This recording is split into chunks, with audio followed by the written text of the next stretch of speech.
it's a cool morning, but temperatures warming up with that strong March sunshine. The start of spring about a week away, and you can really tell where that area of high pressure was during the day today, centered over northeastern Texas. On the east side of the high, winds are out of the north, bringing cooler temperatures all the way down to the deep south. Meanwhile, on the western side of that high, we had winds out of the south, and that brought temperatures into the 60s to near 70 degrees all the way up to Denver, the Mile High City. It was 88 in Phoenix this afternoon, 77 at Brownsville, 74 in Midland, and 68 degrees in Dallas. A little bit closer to home, our temperatures weren't quite as warm as they saw out in southwest Texas, but they weren't too bad either. A couple degrees below average, but with the plentiful sunshine, it felt mighty nice outside. Mid-60s to low 70s at the coast, 67 in Galveston, 72 at Palacios, and upper 60s to the low 70s inland, topping out at 68 at Conroe this afternoon, same over at Brenham, and 69 at Sugar Land in Missouri City. In Houston, an even 70 was our high temperature. Our average high for this time of year is 72. Low this morning was 45, and our average low should be running about 50 degrees.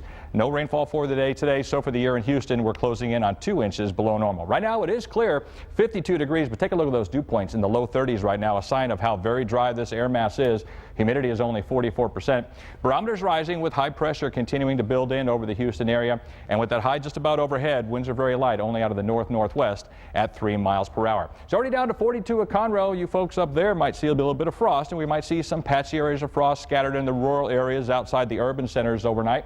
48 the current temperature in Sugar Land. It's 59 in Galveston, 49 at Angleton, and currently 49 degrees up at Dayton. Well, the cold front and area of low pressure that brought us this change to slightly cooler weather now pushing off to the east, and it did bring quite a bit of severe weather to portions of the deep south. But the big threat right now is heavy rain and the runoff from melting snow across portions of New England into the northeastern United States, particularly New York and Pennsylvania. Could see some major flooding.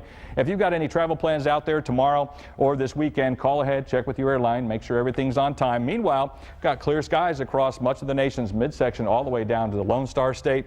But we're going to keep our eye on a few storm systems that are coming out of the Gulf of Alaska into the Pacific Northwest. That'll play a small part in our forecast later on this weekend. Right now, though, high pressure just about right overhead, so tonight will be the coolest night as we head through the next 7 days. Most temperatures dropping into the mid-30s up north to the low to mid-40s in inland areas, around 50 at the coast. As we head through the day tomorrow, we might see a few high clouds passing through that are originating over parts of Arizona as well as New Mexico. But as we head into Saturday and on into Sunday, that flow off the Gulf gets a little bit more established. We'll see more clouds around, and with these frontal systems staying off to our north, but just close enough, it looks like we could see a couple of showers in the forecast by Sunday, Monday, and Tuesday. We're not expecting any of these fronts to pass through, so temperatures will stay on the rather mild side right on through next week. But for tonight, we're looking for clear skies, frosty overnight in some places. By morning, down to 35 at Conroe, 37 at Brenham, 40 at Sugar Land in Missouri City, and 41 here in town, down to around 50 in Galveston. For tomorrow at the coast, looking for a beautiful day, 67 the high in Galveston, 73 at Wharton. In Houston tomorrow, check out these temperatures, topping out at 72 here in town, 73 at the Woodlands, and 73 at Liberty. And off the northeast, look for high temperatures into the low to mid 70s, with winds becoming southeast at 5 to 15 by afternoon. No flags up in the waters for tomorrow. And for the next 7 days, we're going to see those highs topping out in the low to mid 70s right on through next Friday. More clouds around, maybe a couple of showers with those systems passing by to our north. Sunday, Monday, and Tuesday, only small rain chances.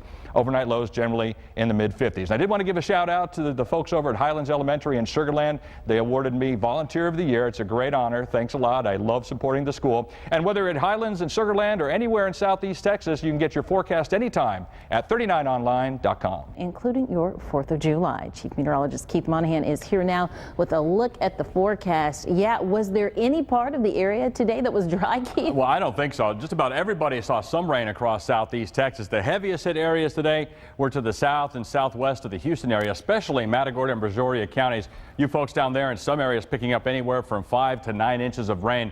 And we're still seeing some areas of rain. The good news is that rain tapering off just a little bit. We're going to head off to the northeast and take a look at what's going on off to the northeast of Houston. We do have some areas of light rain continuing to move through Polk County, San Jacinto County, up toward Trinity County, and across northeastern parts of Walker County. Also some areas of light rain moving through Liberty County as well. Further off to the south, we've got areas of rain moving through Harris County, some moderate rain in southwestern Harris County back toward the Sugar Land area and Fort Bend County, and that area of moderate rain continues to stretch off to the south and southeast on through Brazoria County. And finally, down in western Matagorda County, southern parts of Wharton County and eastern Jackson County, you still have a flood advisory. That's in effect until 9:30. You're seeing areas of moderate rain. Not going to be a whole lot more rain over the next couple of hours, but any additional rainfall will aggravate the heavy rainfall that you saw a little bit earlier during the course of the evening hours. Well, right now we still have a tropical storm Alex, maximum winds at 40 miles per hour, located over central Mexico in the mountains, likely to be a tropical depression before the 10 o'clock hour, but it continues to draw in plenty of moisture off the Gulf of Mexico. You can see those bands of heavy rain moving off to the west and northwest, and finally wrapping around the center of tropical storm Alex right now. We're going to see a bit of a break for the next couple of hours, but it looks like we'll see more rain developing as we head through later on tonight as that moisture continues to stream out of the western Gulf of Mexico. But for tonight, look for partly cloudy, I should say mostly cloudy skies. We'll see a break for the next couple of hours in areas of moderate to occasionally heavy rain later on, a couple of thunderstorms. Temperatures generally in the mid-70s to around 80 degrees overnight. And there's more rain where that came from. Get ready for a very wet end to the work week and possibly a rather wet 4th of July weekend. Your complete forecast coming up in just a little while.